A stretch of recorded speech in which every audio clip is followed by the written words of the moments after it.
Ассалаумағалейкум. Егер сізді простатит жиі дәретке шығуы мазаласа, мынау нағыз сіз көретін видео. Мен бүгін сіздерге простатит туралы айтып берейін деп отырмын. Простатит ол еркектерде болатын мынау қуық асты безінің қабынуы, яғни қуықтың астында предстательный железа деген болады, қуық асты безі дейді қазақша. Сол қабынса, жиі дәретке шығуы, төсектегі әлсіздік, ұрықтың сапасы секілді проблемалар еркектің организмінде бой көрсете бастайды.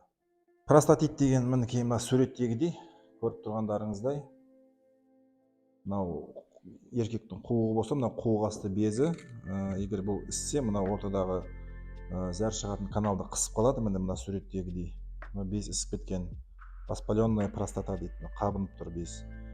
Және мынау дәретке шыққанда қиналады, қысылып шығады, яғни напор азайып кетеді. Және де мына қуықты көрдіңіздер, қуықтың кеңістігі, яғни тарылып қалған біршама. Мына жақта үлкен, қайта дәретке барғың келіп тұратын да осы себепті, өйткені мынау астынан без итеріп тұрады қуықты, сосын қуықтың көлемі кішірейіп, жиі дәретке шығу көбейіп кетеді.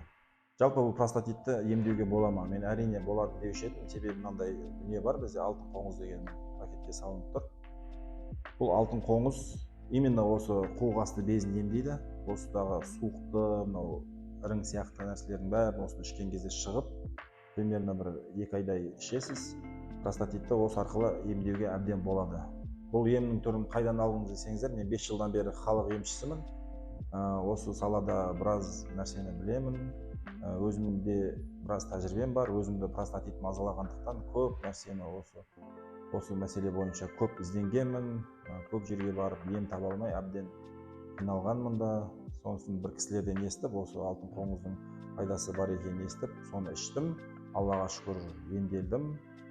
Көптеген проблемаларымның бәрін осы бір қоңыз арқылы шешіп алдым десем де болады. Енді бұны қалай қолданады, қайдан алса болады деген сияқты көптеген сұрақтар сіздерді егер туындап жатқанын білемін. Және де осы Instagram парақшада видеолар салып отырамын. Әртүрлі ақпараттар қолданылу туралы келесі видеоларда шығарып отырамын.